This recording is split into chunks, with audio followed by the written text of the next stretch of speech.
Rádio e TV Brasil Espírita, iluminando consciências.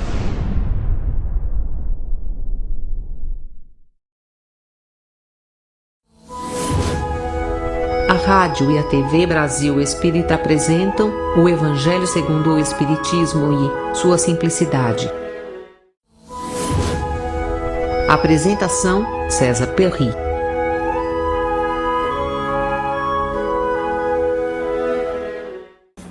Amigos da Rádio e Web TV Brasil Espírita de Maceió, nós estamos retornando junto a vocês para mais um programa Espiritismo, o Evangelho e sua simplicidade, à luz do Espiritismo. Ou seja, nós estamos comentando já desde o ano passado o Evangelho segundo o Espiritismo e neste ano o Sermão da Montanha, à luz do Espiritismo, onde nós encontramos nas palavras do Mestre, nessa magnífica proclamação que ele fez ao público daquela época, sobre a essência dos seus ensinamentos. Então isso é, sem dúvida nenhuma, marcante, é muito significativo para nós. No Sermão da Montanha, nós encontramos várias etapas ou vários momentos, o das bem-aventuranças, o das recomendações, os alertas de Jesus, ele ensinando a orar, não é? Mas nós vamos hoje comentar um versículo registrado por Mateus sobre o Sermão da Montanha, que é no capítulo 7 do Evangelho de Mateus, o versículo 15. Guardai-vos dos falsos profetas, que vêm a vós disfarçados em ovelhas, mas interiormente são lobos devoradores. Vejam que interessante, essa comparação muito simples que Jesus faz, porque na realidade era essa a essência, de todos os ensinos de Jesus. Ele tirava fatos dos elementos da natureza, dos homens, dos animais, do convívio das pessoas, episódios às vezes do dia a dia, e usando isso como ilustração, ele partia para o ensinamento. Então, o falso profeta. Então, em primeiro lugar, é importante nós considerarmos, esclarecermos quem é o profeta. Porque toda a trajetória lá do povo de Canaã, do povo judeu, está assentado no ensino dos profetas, na exemplificação dos profetas. Então nós encontramos ao longo dos registros, dos livros que compõem o Antigo Testamento, os livros de profetas. Quem eram eles? Eram homens com muita firmeza, muita determinação, muita coragem, mas sintonizados com a ideia de um Deus único e se fazendo intermediários, como eles imaginavam, das palavras do alto, das palavras do Senhor. Então, eles faziam, na verdade, alertas sérios para o povo, para as autoridades, e chegavam, inclusive, a fazer algumas admoestações severas a governantes. Então, o profeta não era um homem comum, Então, na visão espírita, ele era um médium, porque ele se fazia intermediário de informações vindas do alto. Mas ele também tinha essa característica de manter uma autonomia de fala, de ensino, e uma coragem determinante. E são exatamente esses exemplos que aparecem ao longo dos registros do Antigo Testamento. Já nos momentos prévios à ação de Jesus, existia um profeta, que é João Batista. E ele reúne exatamente essas características. A característica da firmeza, da coragem, da determinação, de ser intermediário do alto, que ele inclusive reconheceu Jesus como sendo o Messias, mas ele fazia as admoestações severíssimas, inclusive com relação à conduta do rei. E em função disso é que ele foi morto por uma intriga, né, de alguém que convivia com o rei, pediu a cabeça de João Batista porque ele apontava a vida errada que o casal seguia. Vejam bem, então João Batista foi, sem dúvida nenhuma, um grande exemplo. Jesus, para alguns ramos do conhecimento religioso, e mesmo ali da região da Judéia, é considerado um profeta. Mas para nós, ele tem uma característica diferente, porque ele veio realmente numa nova tarefa, numa nova proposta para a humanidade, trazendo os ensinos de Deus. Então é importante que a gente entenda que essas são as características do profeta. E quem são os falsos profetas? São aqueles que se apresentam ao povo como se fossem aqueles médiuns autênticos, aqueles homens valorosos autênticos, e na realidade não são. Então existe uma discrepância entre aquilo que eles falam, aquilo que eles propõem, aquilo que eles fazem, com aquilo que realmente eles são. Aí então vem a característica da falsidade. Então vejam, após a crucificação de Jesus, era muito comum o aparecimento de falsos profetas. E vários deles dizendo que estavam agindo em nome de Jesus.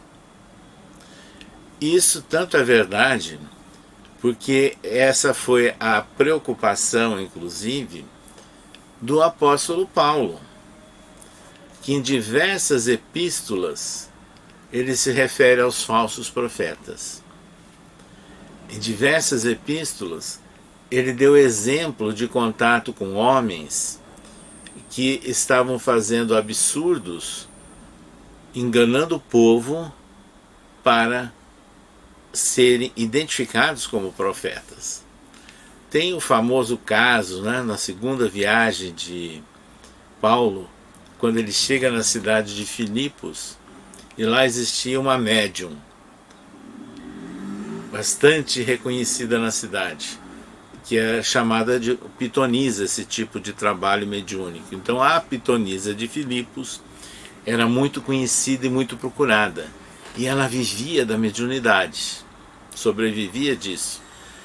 E ela, querendo manter, né, o espaço dela e a autoridade dela, quando viu multidões seguindo a Paulo que chegava na cidade, ela interrompia às vezes as pregações de Paulo, dizendo ao povo que ouvissem os enviados do Altíssimo. Na verdade, ela estava querendo fazer a média, estava querendo mostrar que ela também apoiava Paulo para manter o espaço dela, o espaço, entre aspas, comercial daquela prática de uma mediunidade desvirtuada. Então ela era uma falsa profeta. E aí um dia Paulo interrompe a sua fala e se dirige àquele espírito e o afasta. Aí ela perdeu a mediunidade. Isso está registrado, né? O caso da pitonisa de Filipos. Há um outro caso muito interessante, que também Paulo estava numa pequena cidade ali da Ásia Menor, quando chegaram os irmãos que eram exorcistas, não é? E que eles, qual o trabalho deles? Afastar más entidades. Mas eles se apresentavam em nome de Jesus. E aí Paulo, entrando em contato com aqueles homens, eles sofreram um impacto, né? E um deles disse assim: eu conheço Jesus conheço Paulo, e vós quem sois? Se dirigindo a eles. E aí quando eles se sentiram ameaçados, os falsos profetas, eles fugiram, correram, porque eles foram desmascarados. Então vejam, aí também era uma prática comum, né, naqueles momentos subsequentes à crucificação de Jesus, e que estavam surgindo os primeiros grupos, né, os primeiros representantes do ensinamento de Jesus. E Paulo é que fez o grande trabalho, não é, de fincar as bases do ensino de Jesus em pequenas comunidades que ele ia fundando, né, no entorno, né, nas províncias do Império Romano. Então essa que é a ideia de falso profeta. Então é a pessoa que está fazendo um mau uso do conhecimento, um mau uso da mediunidade, e está querendo se impor, né, em nome de Jesus ou em nome de uma religião, em nome de uma doutrina. Esses são os falsos profetas. Sobre isso, inclusive, nós encontramos, né, também no Evangelho segundo o Espiritismo, esses comentários tratados por Allan Kardec, né, e que faz toda uma análise do ensino moral de Jesus à luz do Espiritismo. Então vejam, a prática da mediunidade, de acordo com o Espiritismo, ela deve ser acionada, segundo Allan Kardec, tirando isso de uma frase de um livro dos médiuns, quando contribuir com a melhora espiritual, o aperfeiçoamento moral do homem.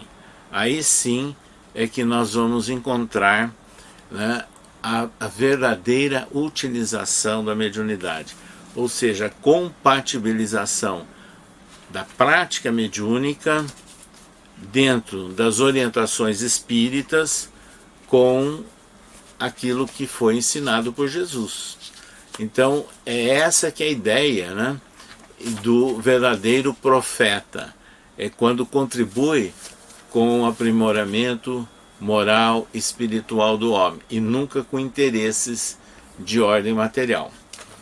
Pois bem, é no Evangelho segundo o Espiritismo que nós temos um capítulo, inclusive, né, que Allan Kardec reuniu: haverá falsos cristos e falsos profetas, onde ele faz comentários sobre o reconhecimento da árvore pelo fruto.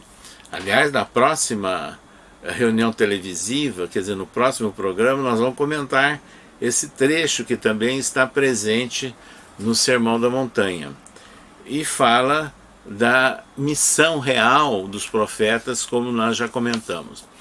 Porém, Allan Kardec, ele coloca versículo da Epístola de João, onde ele diz assim: meus bons amados, não acrediteis em todos os espíritos, mas experimentai se os espíritos são de Deus, porquanto vários falsos profetas se ergueram no mundo. Então, aqui pela anotação feita por João, né, que viveu até os anos 90, né, do primeiro século, já tinham vivido, né, vários falsos profetas naquela época, o que Paulo também havia registrado nas suas epístolas. Então o Espiritismo trata dessa frase, desse registro feito por João, lembrando que nós não devemos dar crédito a todo e qualquer fenômeno que aconteça. Nós não devemos dar crédito a todo e qualquer médium que surja aqui ou acolá. Nós não devemos dar crédito a todo e qualquer expositor ou orador que surja aqui ou acolá. Nós temos que fazer uma análise. E como é que nós analisamos?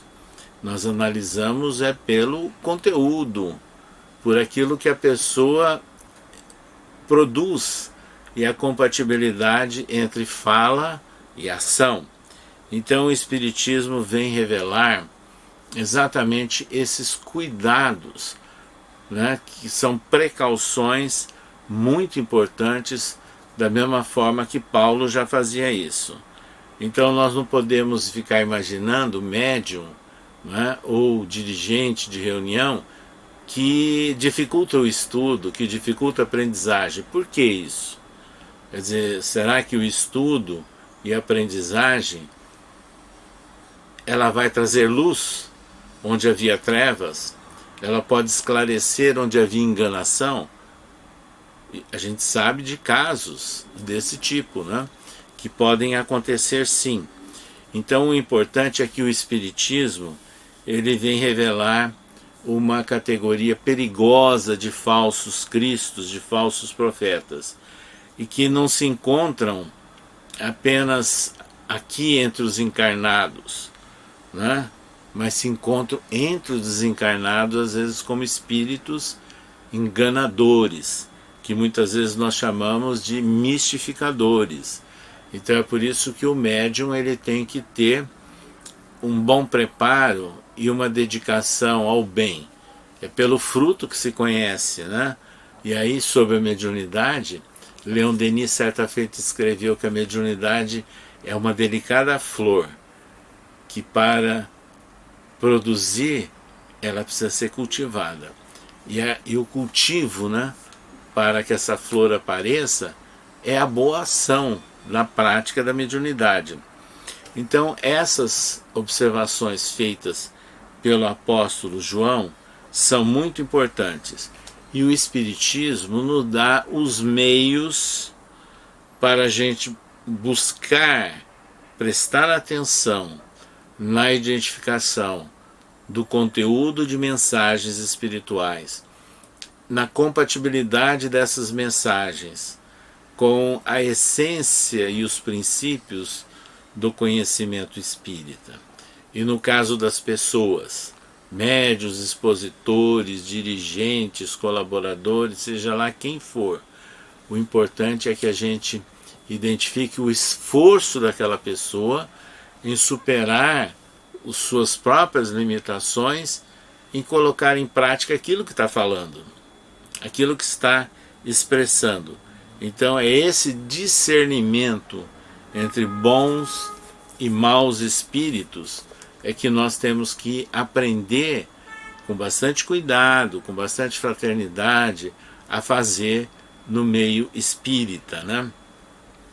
E aí é que Jesus nos chama a atenção sobre o fato de que há espíritos perturbadores também. O próprio Jesus identificou aqueles espíritos obsessores, né, que perturbando um garoto e que Jesus cura, afastando aquela má entidade espiritual. Mas também Jesus mostrou, né, daqueles espíritos terríveis que assombraram uma manada de porcos e esses caíram no abismo. Então, muitas vezes as pessoas ficam enganadas pela aparência e não apenas pela efetiva ação, o que é o mais importante. Então, esse capítulo que nós estamos, aliás, versículo que nós estamos comentando do Sermão da Montanha, sobre os falsos profetas, é algo que nós temos que estarmos sempre atentos no nosso dia a dia, na base da oração e da vigilância. E a vigilância é a observância, é a precaução, é o cuidado para evitarmos fascinação, para evitarmos precipitações de incensamento de pessoas encarnadas ou de espíritos desencarnados. Então isso aqui é muito importante para nós estarmos atentos. E há uma mensagem, né, no livro de Allan Kardec, do Evangelho segundo o Espiritismo, onde o Espírito alerta daqueles que ficam dizendo que o Cristo está aqui. Ele escreve: não vades, mas ao contrário, ponde-vos em guarda, porque os falsos profetas serão numerosos. Não vedes as folhas da figueira que começam a embranquecer? Não vedes os brotos numerosos, esperando a época da floração? E o Cristo não vos disse: reconhece-se uma árvore pelo seu fruto? Se, pois, os frutos são amargos, julgais que a árvore é má. Mas se são doces e salutares, dizeis: nada de puro pode sair de um tronco mau. Então são mensagens e recomendações do Espírito São Luís, onde ele conclui dizendo: continuai, pois, avançai sem cessar, que a vossa divisa seja do progresso contínuo em todas as coisas, até que chegueis, enfim, a esse termo feliz, onde vos esperam todos aqueles que vos precederam. Na medida que nós estamos comentando esses versículos, né, relacionados com os falsos profetas, e que nós lembramos também da instrução que tem no Evangelho segundo o Espiritismo: desconfiai dos falsos profetas, que é uma recomendação útil para todos os tempos. Mas dizem os Espíritos, sobretudo nos momentos de transição, em que, como neste, se elabora uma transformação da humanidade, porque então uma multidão de ambiciosos, de intrigantes, se colocam como reformadores e como Messias. Então é o cuidado que esses espíritos nos trazem. Então Erasto escreveu numa conclusão de uma instrução espiritual que está no Evangelho segundo o Espiritismo, no capítulo 21. Desconfiai, pois, dos falsos profetas, sobretudo num tempo de renovação, porque muitos impostores se dirão enviados de Deus. Eles se proporcionam uma vaidosa satisfação na terra, mas uma terrível justiça os espera. Podeis disso estar certos. Então essa orientação, esse alerta de Erasto no Evangelho segundo o Espiritismo é muito significativo. E também há Erasto falando do cuidado com os espíritos desencarnados também, aqueles que se encontram ainda no mundo espiritual, porque eles podem também estar fazendo processos de enganação de encarnados. Vejam, portanto, que essas colocações feitas por Jesus, esses alertas que ele nos faz ali no Sermão da Montanha, relacionado com os falsos profetas, e, por coincidência, ele dá sequência. E exatamente no Sermão da Montanha, depois dele falar sobre os falsos profetas, o que Jesus disse, o que ele comenta naquela sequência, né, de fatos, de episódios. Então é isso que nós vamos agora chamar a atenção para vocês, que depois dele dizer do cuidado, guardai-vos dos falsos profetas, que vêm a vós disfarçados em ovelhas, mas interiormente são lobos devoradores, ele disse: pelos seus frutos os conhecereis. Colhem-se porventura uvas dos espinheiros ou figos dos abrolhos? É esse o assunto que nós vamos comentar no nosso próximo encontro aqui junto à Rede Brasil Espírita. Essa relação entre árvore e fruto na análise feita por Jesus no Sermão da Montanha. Até a próxima quarta-feira.